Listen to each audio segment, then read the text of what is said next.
भारतीय नौसेना की शक्ति में और भी बढ़ोतरी होने जा रही है।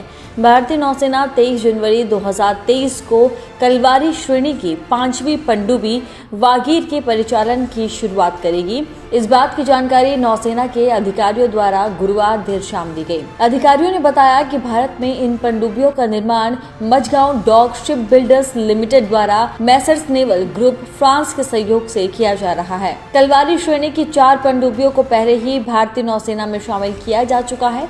उन्होंने बताया कि इस समारोह में नौसेना अध्यक्ष एडमिरल आर हरि कुमार मुख्य अतिथि होंगे। आपको बता दें, अधिकारियों के द्वारा मिली जानकारी के अनुसार पिछली वागीर पनडुब्बी ने भारतीय नौसेना में करीब 3 दशकों तक सेवा दी, जिसके बाद 7 जनवरी 2001 को इसे सेवा मुक्त किया गया।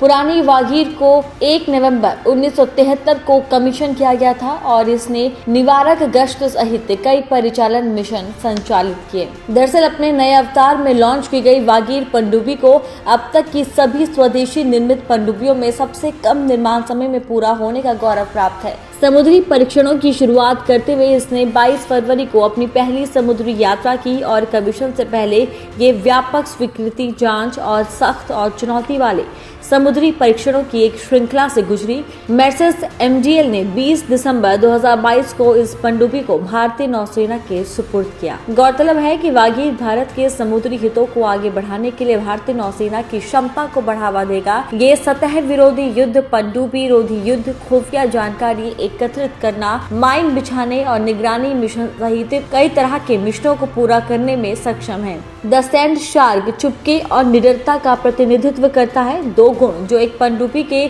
लोकाचार के पर्याय है। वागीर को शामिल करना भारतीय नौसेना को मजबूत करने की दिशा में एक और कदम है। साथ ही एक प्रमुख जहाज और पनडुब्बी निर्माण यार्ड के रूप में एमडीएल की क्षमताओं को भी दर्शाता है। INS Vagir anti surface warfare, anti submarine warfare, खुफिया जानकारी एकत्रित करने, माइंस बिछाने और निगरानी मिशन सहित विभिन्न मिशनों को अंजाम देने में सक्षम है।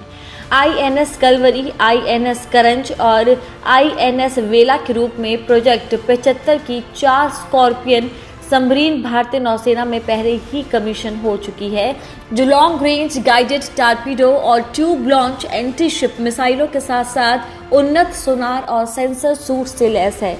प्रोजेक्ट 75 की आखिरी स्कॉर्पियन पनडुब्बी आईएनएस वागीर की डिलीवरी 2023 के अंत तक हो जाएगी। इसके अलावा नौसेना अंडर वाटर बेड़े में सिर्फ 6 पुरानी रूसी किलो क्लास और 4 जर्मन HDW पनडुब्बियों के साथ ऑपरेट कर रही है। परमाणु मोर्चे पर भारत के पास वर्तमान में केवल एक ऑपरेशनल SSBN आईएनएस अरिहंत मौजूद है, जबकि दूसरा आईएनएस अरिघाट जल्द ही बेड़े में शामिल होने के लिए तैयार है। नौसेना को चीन पाकिस्तान के सांठगांठ के खतरे से निपटने के लिए कम से कम 18 पारंपरिक पनडुब्बियों, 4 SSBN और 6 परमाणु संचालित हमलावर पनडुब्बियों की आवश्यकता है।